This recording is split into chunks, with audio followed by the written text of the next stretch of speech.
Thank you for listening to Depictions Media Radio.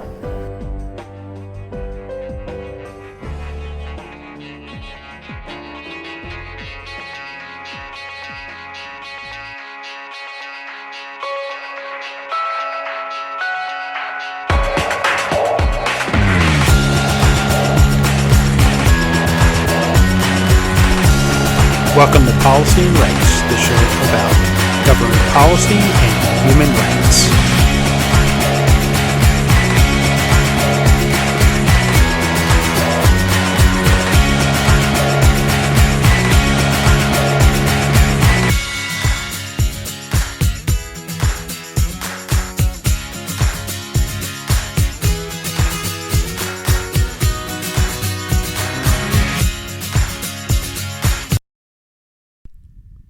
Welcome back to Policy and Rights here on Depictions Media Radio. I'm your host, Michael Clogs. We're going to be hearing from the WHO and the WHO's Director General, Dr. Tedros, about Turkey and other health issues around the world. They are going to have a lot of people appearing online because, well, let's face it, the WHO is doing a lot of work around the world trying to fix a lot of the health issues that are happening globally, and there are things that of course we can do locally to help our fellow human beings. Dr. Tedros went firsthand to Turkey and to the Syrian Arab Republic, and he is going to give a brief report about what he saw with buildings that have been collapsed and those that were about to collapse or that will probably be eventually taken down because they are leaning perilously and trapping people inside. So there's a lot going on in our world that we can, with our struggles against nature, that we don't need to start wars. We don't need to do anything other than live peacefully among each other without something else happening to us that puts our communities and our lives in peril.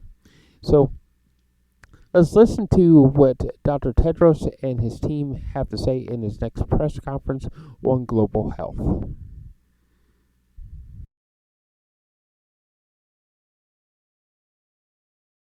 Hello and welcome to today's press conference from WHO headquarters here in Geneva.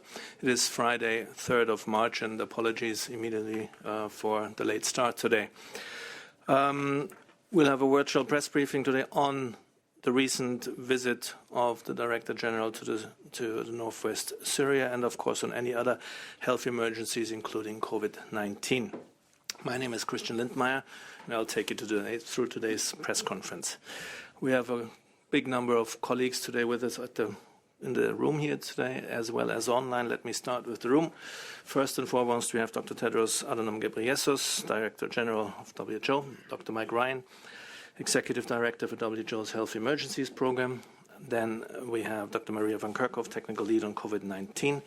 We also have Dr. Abdirahman Mahmoud, he's Interim Director for the Alert and Response Coordination.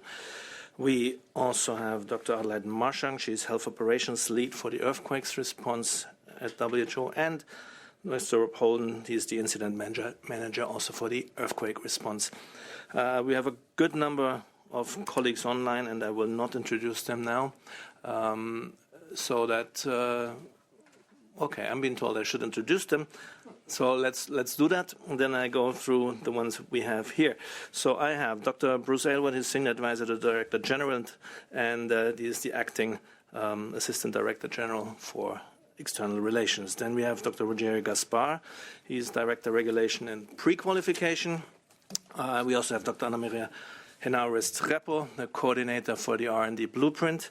And last and not least, Dr. John Reeder, acting chief scientist. Again, a number of other colleagues still, but we'll get there when we get there. With this, enough from me. Simultaneous interpretations available in 6 languages, again, in the 6 UN languages: Arabic, Chinese, French, English, Spanish, and Russian, plus Portuguese and Hindi.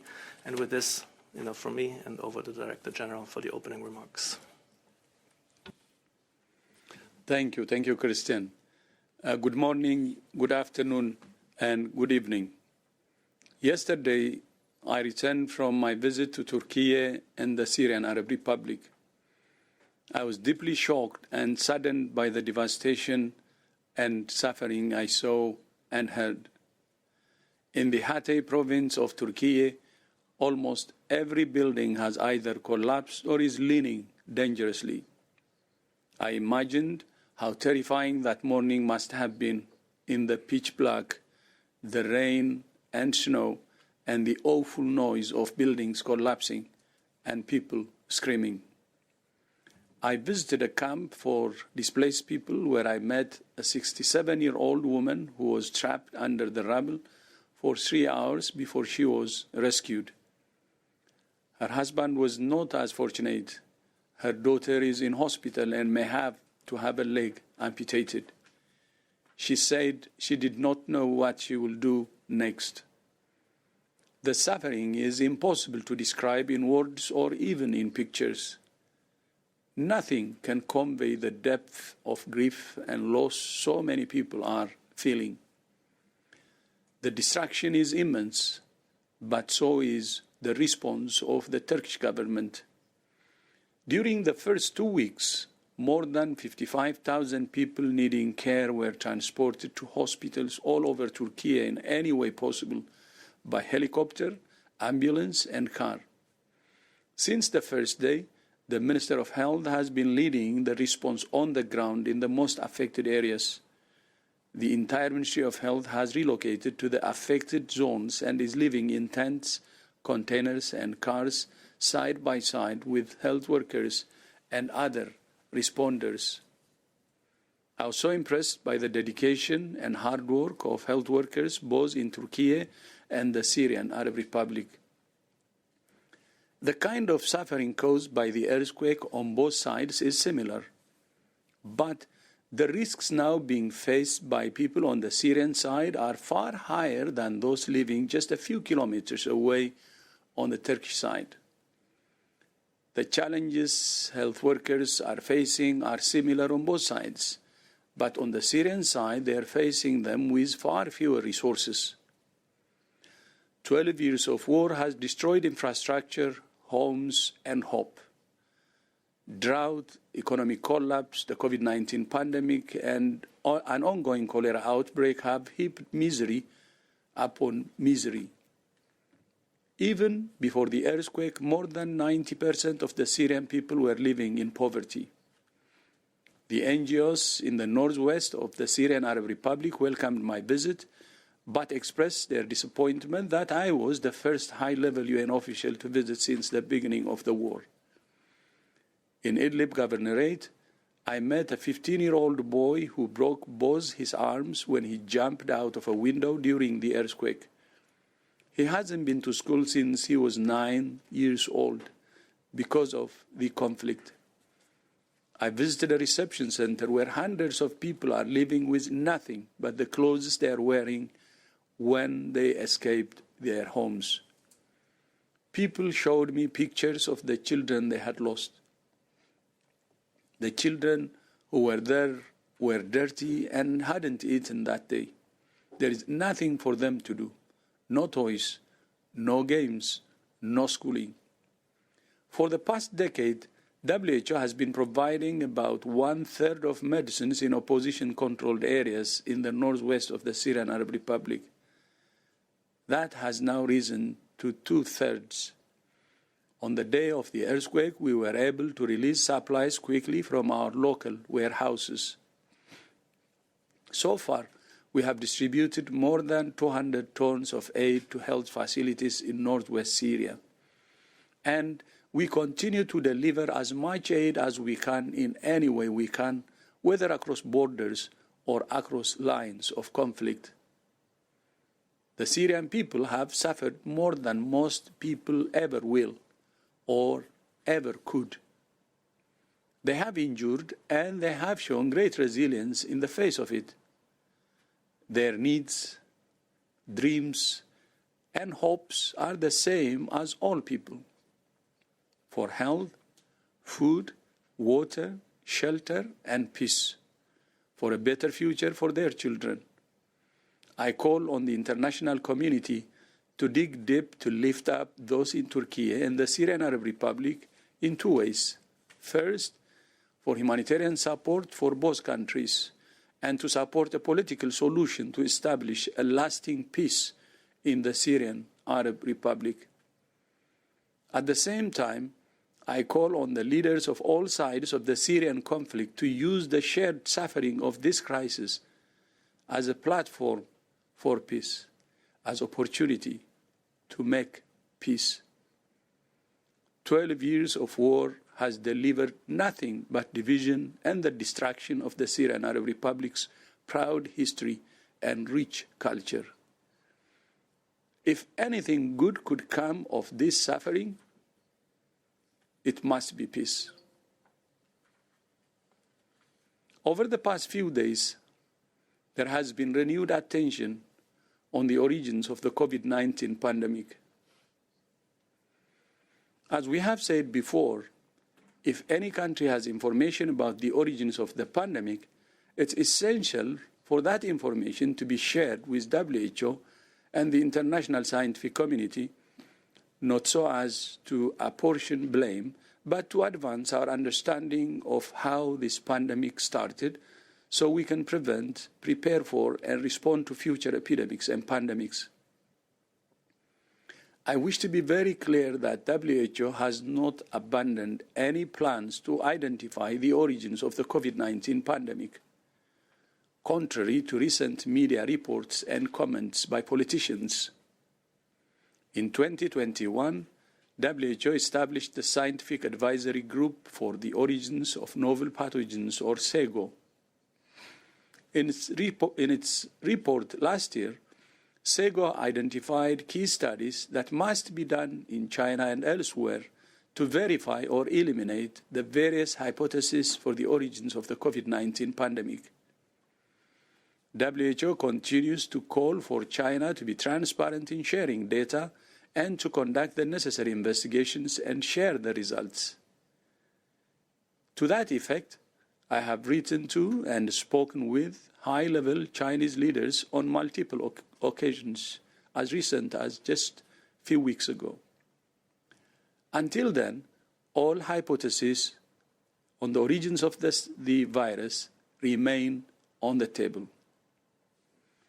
At the same time, the continued politicization of the origins research has turned what should be a purely scientific process into a geopolitical football, which only makes the task of identifying the origins more difficult. And that makes the world less safe. Understanding the origins of the COVID-19 pandemic remains a scientific imperative to inform measures to prevent future epidemics and pandemics, and a moral imperative for the sake of the millions of people and their families who have lost their lives to COVID-19, and those who continue to live with post-COVID-19 condition. Today, WHO is launching a new policy on preventing and addressing all forms of sexual misconduct, including sexual exploitation, abuse, and harassment. Following allegations of sexual misconduct by WHO employees during the 10th Ebola outbreak in the Democratic Republic of the Congo in 2020, I appointed an independent commission to investigate the allegations and to make recommendations on reforming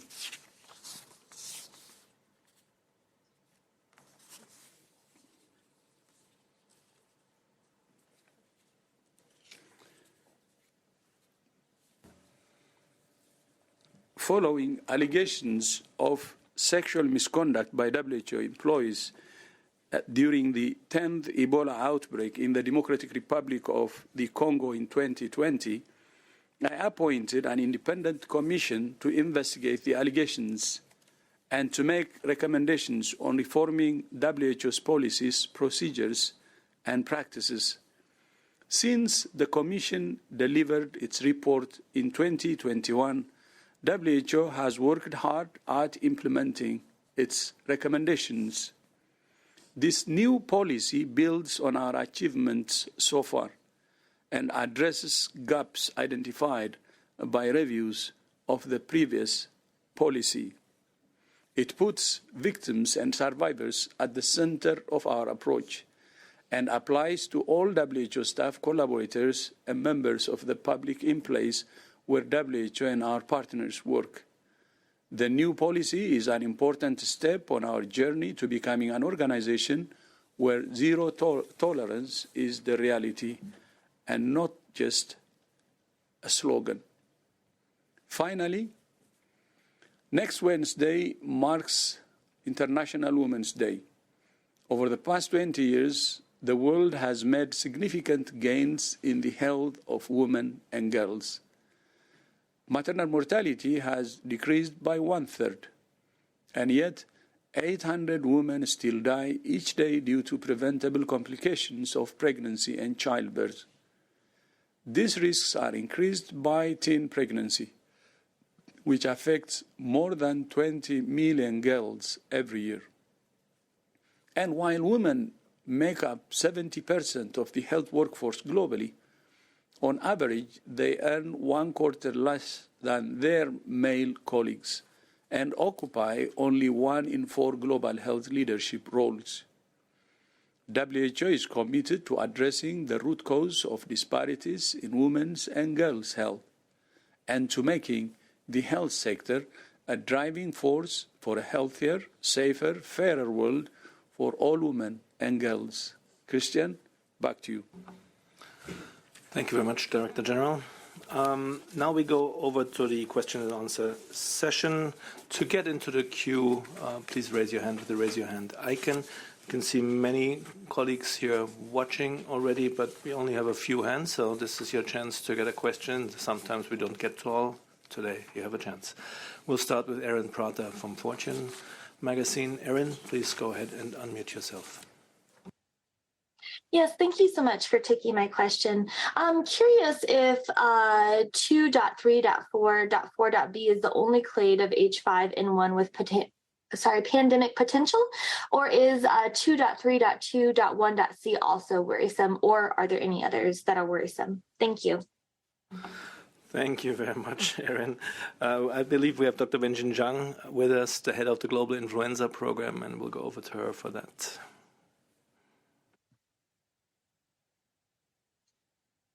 I hope you can hear me. Okay, great. Thanks very much for your question. So for H5 virus, there are many clades circulating. 2344B or 2321C is just 2 or many clades circulating. So with regards to pandemic potential, all these clades present certain levels of potential to causing a public health emergency, i.e. an influenza pandemic. Well, although the current virus like 2344B is spreading in wild birds, in poultry, into the North America as well as to the South America. And also there are many reports reported infecting mammalians. And in the recent case in Cambodia, it's a 2321C clade. But overall, we need to keep alert to all these clades circulating and assess the risk. We don't know which clade will be jumping out to cause the next pandemic. So at the moment, we need to keep all these under monitoring. Back to you. Thank you very much, Dr. Zhang. We have one which might go into the same direction. This is Sarah Taisir from Politico. Sarah Taisir, go ahead and unmute yourself. Hi, thank you so much for taking my question. My question is regarding the pandemic preparedness vaccines. I'm just wondering if you could please explain which pandemic preparedness vaccines we have, how many candidate vaccine viruses we have, and what exactly would trigger, the production of pandemic avian influenza vaccines. Thank you very much. Thank you very much. This is also again for Dr. Wenjing Zhang, head of the Global Influenza Program. Let's see if we can get to this, not in a too lengthy form, because there are many detailed questions in there. Dr. Zhang, please. Okay, so with regards to H5 vaccines, they are close to 20 such vaccines licensed for pandemic use. So these vaccines licensed targeting H5. But because we don't know which strain will cause the next pandemic, it could be H5, but it could be a different strain from those licensed strain.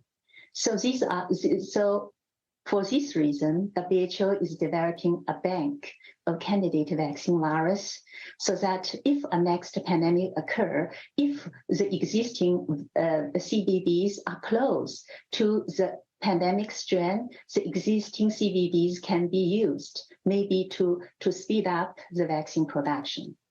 With regards to what will be trigger the vaccine production, it will need to be based on the risk assessment. And in the past 4, 5, 6 years, WHO has been looking into the trigger and having consultation with regulatory agencies, with manufacturers, with regards at which point the production need to be switched from the seasonal vaccine production to pandemic vaccine production with a goal to mitigate, basically to save more life. At the moment when perhaps seasonal virus still circulating, while in other parts of the world, the pandemic virus emerging. Thank you very much, Dr. Zhang. Yep, Anna Maria Restrepo, anything for you to add?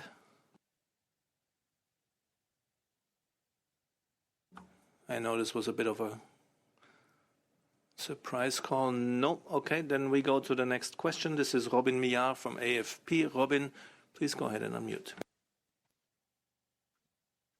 Thank you. 3 years of study must have been done now into SARS-CoV-2 and its nearest related coronaviruses. So how does this differ from its closest relatives? And is there anything in that which could give us some clues as to how SARS-CoV-2 came about? Thank you. Dr. Van Kerkhoff, please. Yeah, thanks for the question. It's a very good one and a very specific one. So there is a lot of work that's ongoing looking at coronavirus circulation in animals.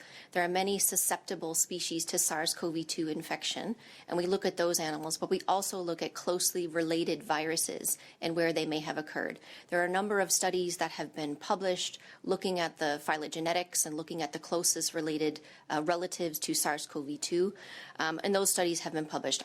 We could put in the chat the link to the closest related animals. But I think what I would also like to use this as an opportunity to pivot to is the fact that we don't completely have the answers to how this pandemic began.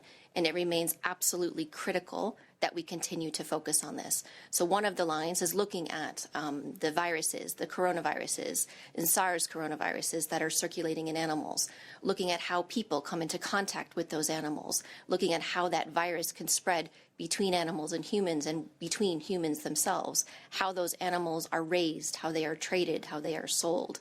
And so for WHO and our partners, it remains absolutely critical that we continue to focus on this, and also to highlight that there are a number of studies that have been recommended and are repeatedly recommended by WHO, by different mission groups, by the SAGO, that have yet to be completed. And until we have the answers to these questions, we can't move this forward.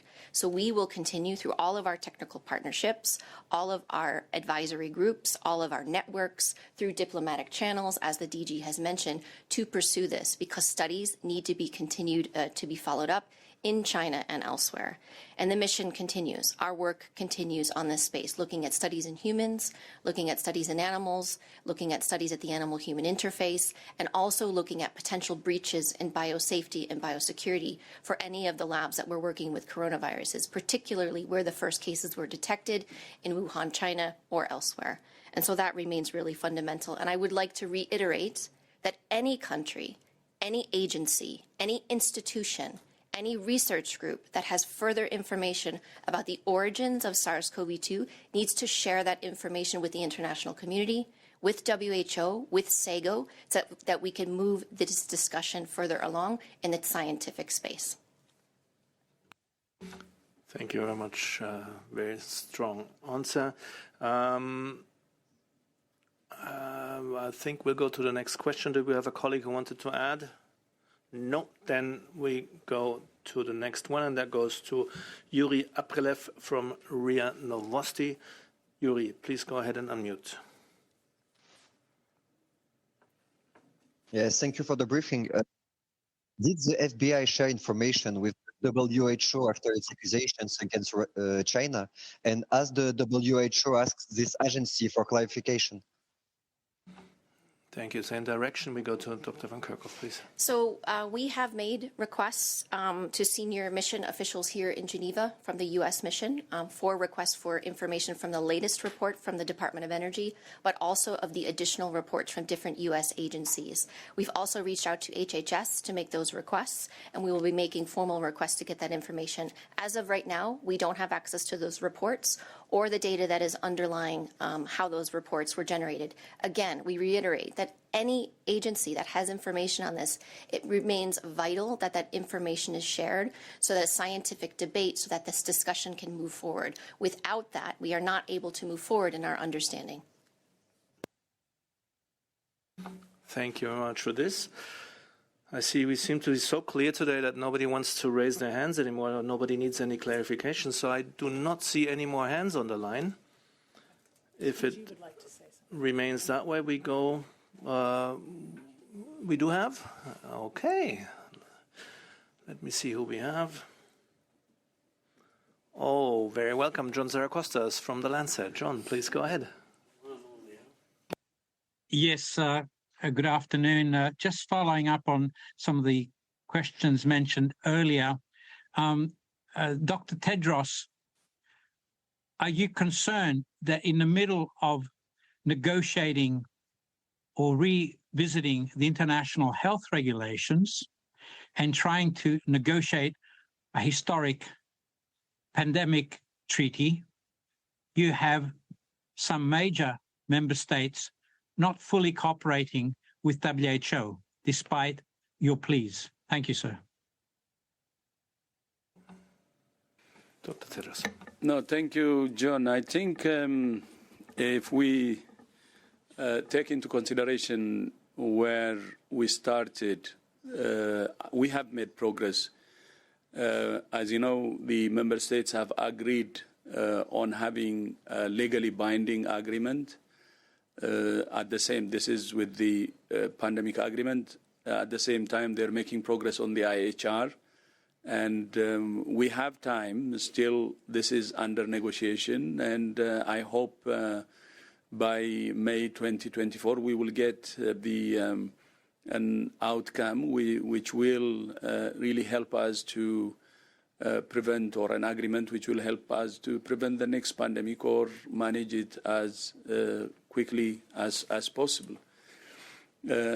Maybe to share with you one information, some member states asked for my opinion about some specific issues that they're negotiating about. I think, of course, I can have an opinion on any specific issue, but my advice was that for the member states to really make sure that we don't repeat the same mistake again, meaning to have really an honest commitment to learn lessons from this pandemic and to include everything that's needed to prevent the same mistake from happening. I don't think we will forgive ourselves, and I don't think our children or grandchildren will forgive us if we don't have a pandemic agreement which helps to address the mistakes we have made during this one. So that's my advice. We'll call it pandemic agreement or accord. I think we have to make sure that whatever content there is has to address all the problems we have faced during this pandemic and help us not to make the same mistake again.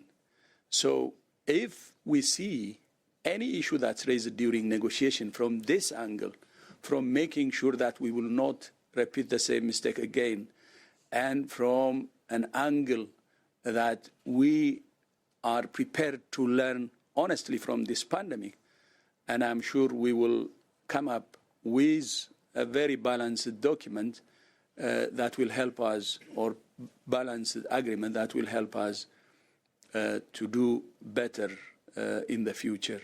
So still we have time, and things are progressing well.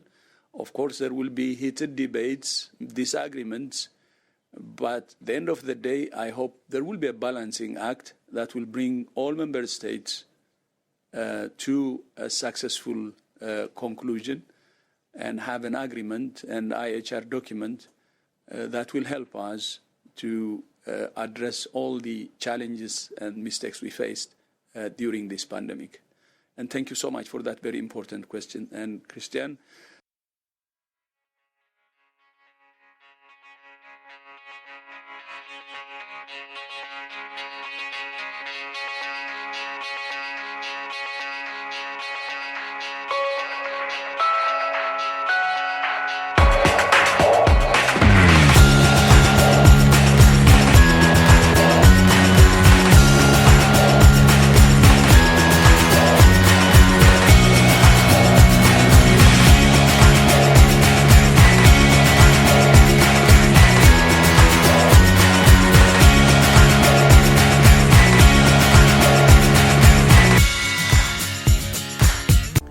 This show has been produced by Depictions Media. Please contact us at depictions.media for more information.